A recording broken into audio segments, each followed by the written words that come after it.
Hello, welcome to Skill Check, the positive gaming podcast from YMCX.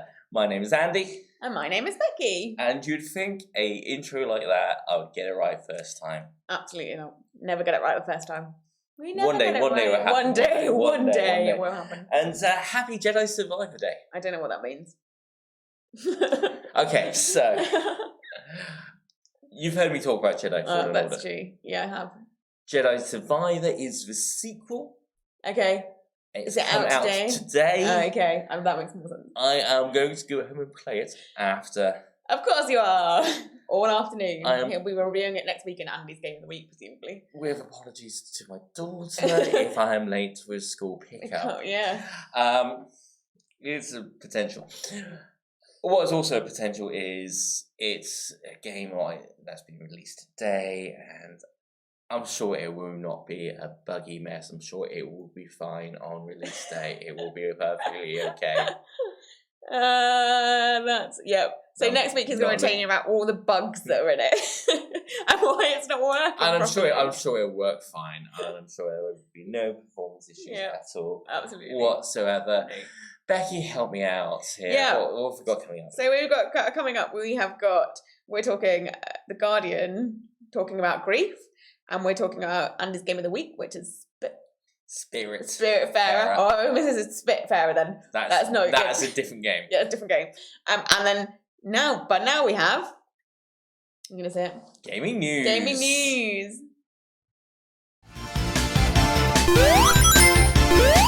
So our first piece of gaming news is the return of the saga. The everlasting saga that we have talked about so much. So the big piece of gaming news this week is the UK Competition and Marketing Authority have rejected Microsoft's takeover of Activision Blizzard. The UK authority was the first to announce its ruling, which will also be ruled on by the EU and the US. The US Federal Trade Commission has already begun a legal challenge to block the takeover, and the EU postponed their decision because Microsoft proposed concessions to get the deal over the line. Microsoft has hit out at the decision, saying that the move was bad for Britain and it shakes their confidence in future opportunities to grow a technology business here. Well, it's the ever return of the saga of whether Microsoft are going to be able to take over Activision Blizzard. Well, there is also this nugget of information where it's not Call of Duty that they were worried about. Yeah, it was in the news articles. It's not mobile business, apparently. It is cloud gaming. Streaming, yeah. Which... And Activision Blizzard really into cloud gaming? Is that a thing? No, I don't think I've seen any Activision Blizzard's cloud gaming. I think it's more about strengthening Xbox Game Pass, which has a cloud gaming kind of option. Oh, I see. Okay. Part of that. But still, we're just... If that's the case... Yeah. I mean... Amazon, alright, so Amazon's in that space as well. But Amazon's been in that space in America for a lot longer than it has in the UK. You could argue that if Amazon moved across to UK when Google Stadia closed, then Amazon would be in a far stronger position. And obviously, Google Stadia shut. Yep. It's like, well, is this a space that people want to be in? Is this a space that... when I was reading the articles, what I feel was more ridiculous to me was that Microsoft were really hitting out at it, for obvious reasons. Fair enough. Yeah. But also then, they were really hitting out at the UK, but knowing full well... Well, they're playing the political game. Yeah. They were full well that the US have already tried to make a move to stop the acquisition, and then also that the EU potentially would have made it but it's just because the UK ruled first that for some reason they're hitting out at the UK. Yeah. Not that I just think it's an interesting thing. I think it's going to go one of two ways. Yeah. Way number one is that they're going to appeal it. Well, they are going to appeal it. That's it. It says all that in the news. The sensible, I say sensible money. There is a school of thought that they could potentially win an appeal. Yeah. Most mostly, I think the argument is that if cloud gaming is such a big, important space to keep clear from competitors, where are the competitors? Yeah. Why aren't they moving into that space? Way number 2 is Microsoft will probably end up just stepping away, going, all right then, and using this ton of cash somewhere else. Yeah. Maybe on buying another studio? Sega? Ubisoft? Do you think?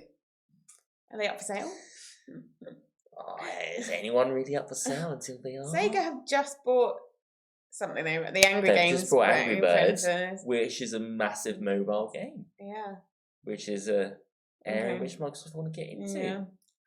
Ubisoft have just launched Ubisoft Connect onto Xbox. Yep. So I guess we'll see. Time will tell, I guess. And actually it will tell whether... I'm sure we'll be coming back to this when the EU rule and the US rule as well. Because let's be honest, we've still got those rules. It's going to go on and on and on and on. And it doesn't seem like Microsoft is giving up anytime soon. No, because they want it. They want it so badly. They want the mobile gaming market. They want Call of Duty. They want World of Warcraft. They want Candy Crush. They want Candy Crush. They want Candy Crush. And yeah, all those sorts of games will just really strengthen what they can offer people. Yeah. Awesome. Well, I mean, the saga will continue and we'll keep telling you what's happening in the saga. On and on and on. Our next piece of gaming news is EA has begun its transition from FIFA to EA Sports FC, although no gameplay will be available till July. The work of trying to encourage FIFA's estimated 150 million players to switch has already started. The new logos have been displayed in the Premier League grounds, and EA have unveiled a plan to support grassroots football throughout the world. The vice president of the EA Sports FC brand said that although they have split from football's governing body, the 19,000 footballers, 700 teams and 30 leagues will still be represented in the game. FIFA announced its plans to compete with EA Sports FC last month, and we did tell you about that last month. I wonder what the kind of legal agreements are that have been put into place to let EA do this. Yeah. I mean, I've not seen this a lot. I've kind of seen Liverpool advertise something about EA Sports. Yeah. And it's like, what is this? I mean, is there kind of separate legal agreements with teams? Yeah. And EA as well as FIFA, and I don't know FIFA have their own agreement. I don't know how that's going to work. If they're still being able to represent the footballers and the football, is it like completely separate, or? Because you would feel like FIFA had like a moratorium on it, right? If they were got 700 teams, that must be one heck of a legal case in order to get rights to use all those teams and all those players. Maybe they'll just make up fake teams. I guess we'll find out. We will find out. Yeah. And our final bit of gaming news is Young Horses. The acclaimed games developer Young Horses has just dropped 4 free games on Steam as part of a collection known as its Free Range Initiative. Most of the games were developed as side projects, and so therefore can be classed as a little strange. The games are Antbassador, Independent, Snake Day, and Octodad Student Edition. All 4 titles are available now for free, but only by downloading them from the Steam store. I have to admit, Young Horses is new on me. Yeah.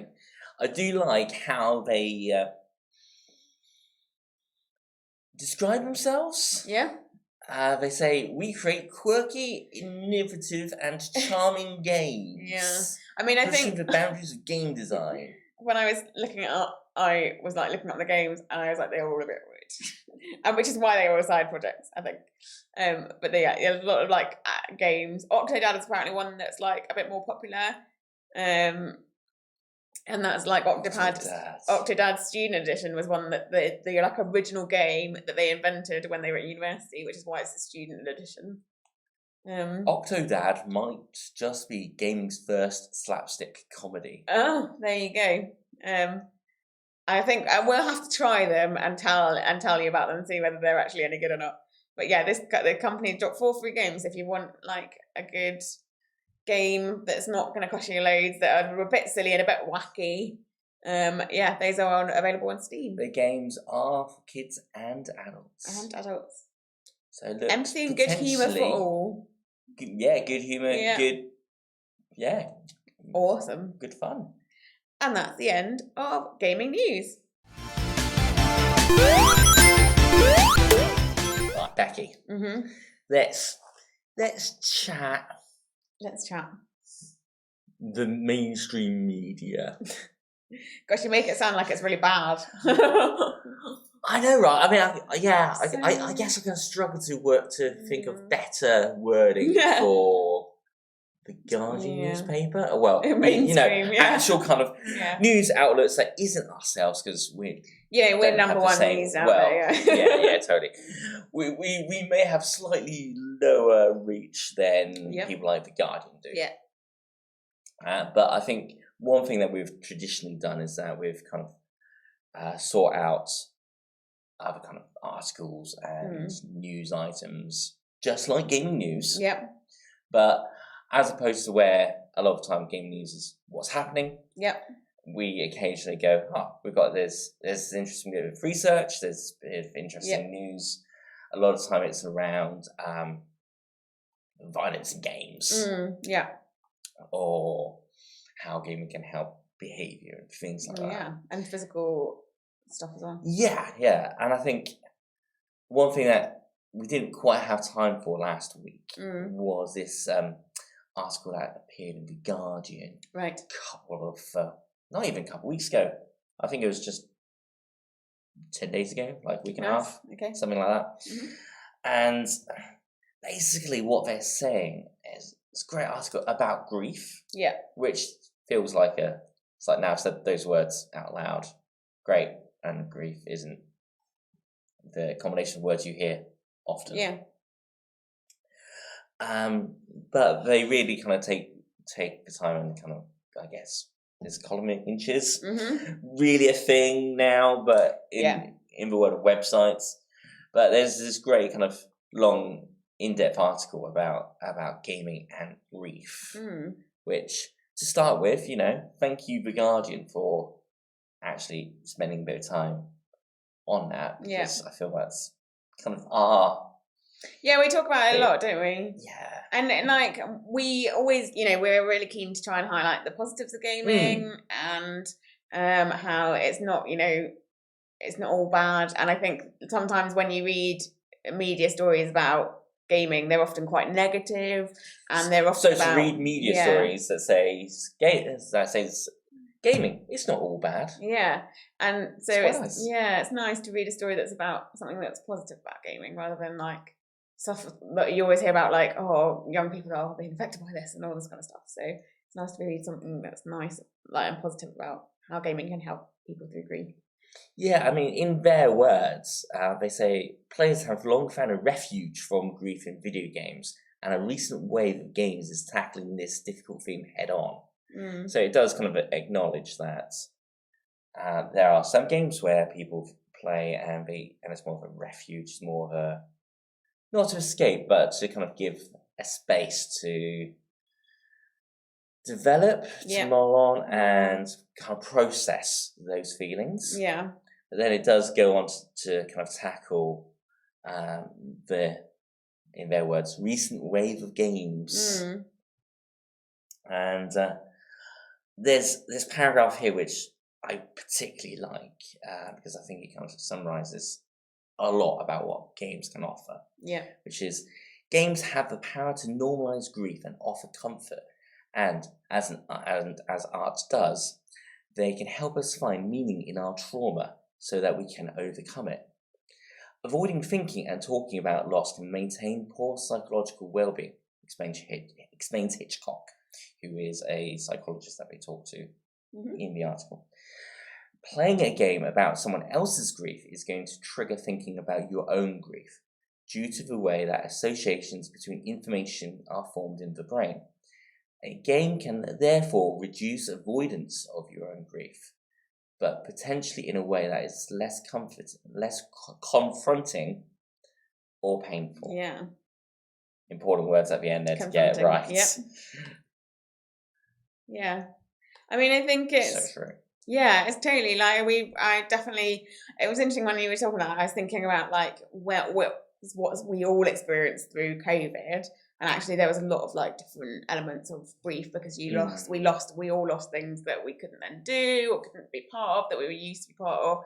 And actually like I felt gaming was like an escape thing through that. But yeah, potentially it did help me process that as well. Like in terms of like I'd play like not so much Animal Crossing, but like other things like The Sims or that kind of stuff where it's a bit more like interacting with humans and feeling like a bit like I'd lost that human contact, having those like hypothetical people to interact with. But also, I guess it does help people deal with grief, and I think we have a lot of young people that we work with potentially that use it in the same way. So, and I guess it's important to point out the elephant in the room, which is whilst as a society we talk about grief very much in the context of someone dying, which is a thing that many people have had to learn to deal with. But grief can also look like grief for something that has been lost, be it a particular time in life, it could be a job, it could be a relationship that has been lost as well. So there is many different kind of forms of grief it's not, grief isn't as simple as, it's not all people die. It's very much like we all probably experience grief daily in different ways, and actually learning to deal with that is a really important part of life. And so I think like if this can help people to learn in a positive way how to deal with grief, actually that's a really good thing. Like, and it will help you process your emotions and how you're feeling about stuff. Actually, and the more you learn about how to deal with grief, the more quickly you can process stuff, and it becomes much easier to sort of make those processes in your head. So I think it's really important to learn to process it. Yeah, and if it can be done in a way that is less confronting, or painful, that is good. Obviously, gaming is one part of it. If you are feeling that actually there is stuff going on that do you need help to process, I would encourage you to reach out to someone. That someone could be a local service, could be your GP, could be a counsellor, could be a trusted friend, could be a youth worker, youth leader, pastor, anything, nice person just as at long work. as you trust them and that you know that they're gonna support you in that situation. So exactly. And now it's time for Andy's Game of the Week. Andy, what is your game this week? I don't know if it's because of the theme we just talked about, where we talk about grief, and it's kind of slightly inspired by reading that article, which Spiritfarer is mentioned in that article by The Guardian, or if it's because there was at least one time, family life can sometimes get a bit interesting. Don't know what you're talking about. And I was like, I just want us to sit down in a corner of the house and chill out. Nice. And just play something that's a bit like a warm hug for the soul. Nice. And I settled on playing Spiritfarer, which if you're watching this on YouTube, should hopefully be behind us. Little snippets. And I've got to admit, it's one of those games that I've started playing about 3 or 4 times now. Never quite got too far into it for various reasons, I think. One time, I started playing it on Stadia, and then closed down. Started playing it on Game Pass, then left Game Pass. So this is my attempt to actually play it. Okay. What is it? Well, to use the website's own words, it's a game where you're meant to build a boat to explore the world and then befriend and care for spirits before releasing them into the afterlife. Yep. It's quite a unique, endlessly varied adventure. No. So if you know that kind of Greek, I think it's Greek. No. There's basically the idea where you've got the boatman accompanying people into the afterlife. Oh yeah, I know. Yeah, I think that's Greek. I presume it's based on that. Okay. Please feel free to write in. Yeah, if you've got any corrections. Decidedly wrong, but it's incredibly cute. It's been described as a cozy game about dying. Yep.